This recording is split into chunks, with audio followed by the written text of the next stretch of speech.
yamara ukugabira nirivuga rifise insiguro zibiri zitandukanye cyane kuko iyo bavuze kugabira umuntu ni ugufata ikintu ukagihereza uyundi muntu maze kikamwegukira. Yamara naho biruko hariho ukugabira bivugwa ku mwana yavutse iyo bariko baragabira uruzogi rwiwe arivyo bitwa igabira.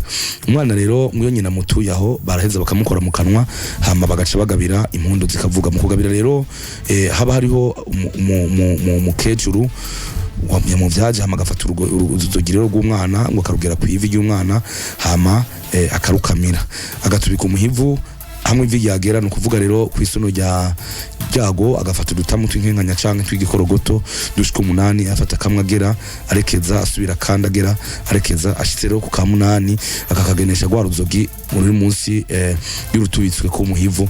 Uko rero kugira udukebekebe 8 tudukebeke 8 kwari kugira ngo azovyare ashikana 8. Nyamukecuru rero yahengera hejeje kugera agaca nyina asigaje akarendego. Nyina w'umwana rero agasubiramo akajaragera uko ageze ariko avuga ati ndagututse inkuba ntikwice, ndagututse inzoka ntikwice, hanyuma akarendura impundu zikavuga. Ukugabira rero uno munsi kumbure nifuje ko tukivuga kuko ubuhinga bwarahindutse.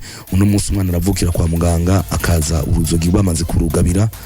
Ni nta ushobora kumenya ko ari kimwe mu bikorwa bihambaye mu ivuka ry'umwana, ariko uretse gukura ivata gikurikira kuba ari kugabira. Ariko rero reka no gukura ivata tugenda kukavuze.